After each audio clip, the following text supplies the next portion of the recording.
Hello my fellow viewers, my name is Ren The Multiviewer, and this is the enchantment guide for Darksiders 1, the Warmastered edition. This guide will show you all the locations of the 8 standard and the 4 legendary enchantments, what you need to collect them, and what the abilities are. So let's get into this. Here's where to find the 8 normal enchantments and what their abilities are. The first 2 enchantments, Weapons Master and Bane, these 2 enchantments can be bought from Vulgrim. Weapons Master costs 1000 souls and is able to boost the slotted weapon's damage, while Bane costs 5000 souls and will slowly regenerate War's Wrath bars. Enchantment 3 is Ravager. This enchantment is given to you by the Tormented Gate in the Choking Grounds after completing the Shadow Arena challenges in that area.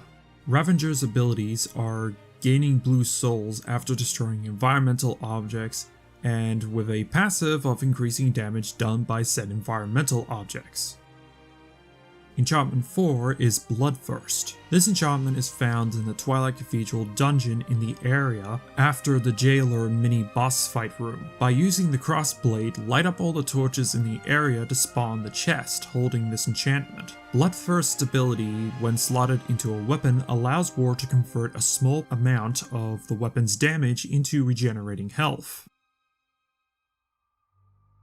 Enchantment 5 is Combat Lore. This enchantment can be gained in 2 different ways. You can get this enchantment by killing more angels than Ufane in the angel killing competition, or in the case you lost Ufane, you can buy this enchantment from Vulgrim for 1000 souls. When Combat Lore is slotted into a weapon, it can boost the amount of XP gained for that weapon, and its passive is boosting War's armor level. Enchantment 6 is Reaper. This enchantment can be found in the Hollows dungeon area. After reaching the first Beholder door, dive into the second pool and keep swimming downwards, and take the first right and swim to the surface. There you'll find your next enchantment. When Reaper is slotted into a weapon, it will increase the amount of souls gained from defeating enemies. But if this is slotted into your scythe weapon, you will get extra souls on top of what Reaper will already provide.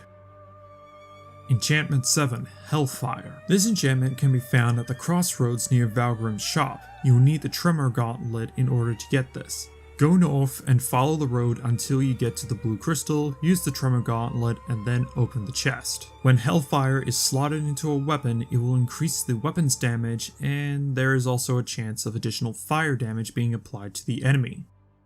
And lastly, Enchantment 8, Carnage. This enchantment is found along the dry road on your way to the Ashlands. In order to reach this chest, you'll need to get the Golmore to grab a block with you hanging off of it. After the Golmore is pulled the block upwards, jump off the block and glide over to the side balcony. There you'll find the last enchantment. When Carnage is slotted into a weapon, it allows that weapon to generate chaos for your chaos form. If slotted into Chaos Eater, it increases the amount of chaos generated for chaos form on top of what it already generates. And with that, that is the last of the normal enchantments. So, now on to the 4 legendary enchantments. These legendary enchantments are basically some of the normal enchantments combined into one major enchantment, with a stat boost and even some new abilities. Here is where to find the 4 legendary enchantments and what their abilities are. Number 1.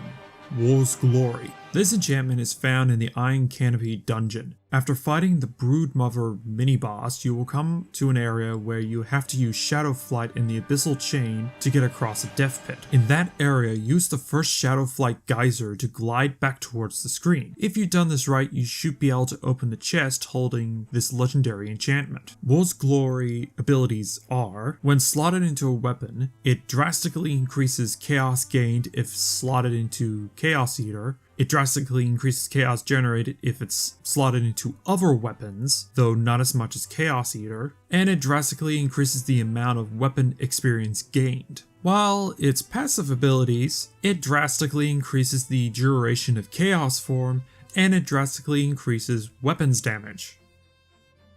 Number 2. Strife's Offering. This enchantment is found in the Ashlands tunnels where you find a crap ton of Golmores. I'm not talking 3, I'm like talking a literal crap ton. Head to the east end of that tunnel using Shadow Flight geysers and the Abyssal Chain to get across the gap to reach the chest. Strife's offerings abilities are, when slotted into a weapon, it boosts weapons damage, it also generates Wrath on killing blows, and it generates Chaos on killing blows. While its passive abilities are drastically increasing projectile damage, so that's from your pistol and from the crossblade, and increases War's defense against projectile attacks.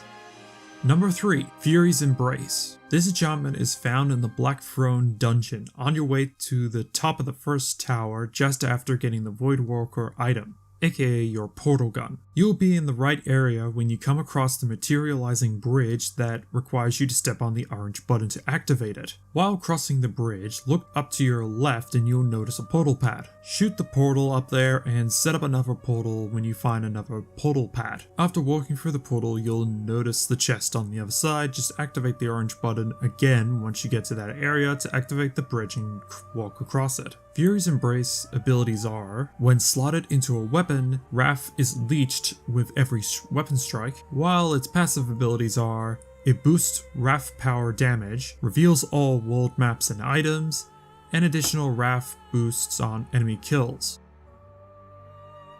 And lastly, number 4, Death's Blessing. This enchantment is found in the Scalding Gallo northeast tunnel where you use the Chronomancer for the first time for the large bulkhead door. Inside that small room with the Chronomancer, you'll see a portal pad. Set up a portal and activate the Chronomancer to get to the other side of the bulkhead door.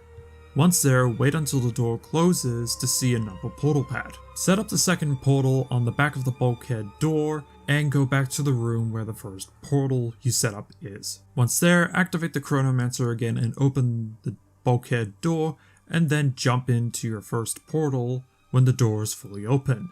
There you'll find the last legendary enchantment.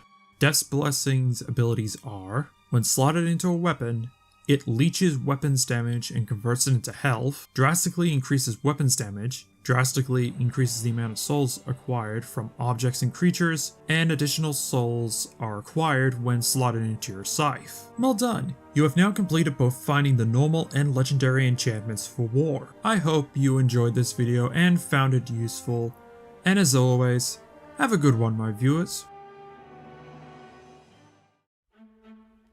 Hello my fellow viewers, my name is Ren The Multiviewer, and if you like this video, hit that like button. If you want to see more videos from me, click that subscribe button and ring that bell. Also, leave a comment or some feedback down below, as every little bit helps the channel.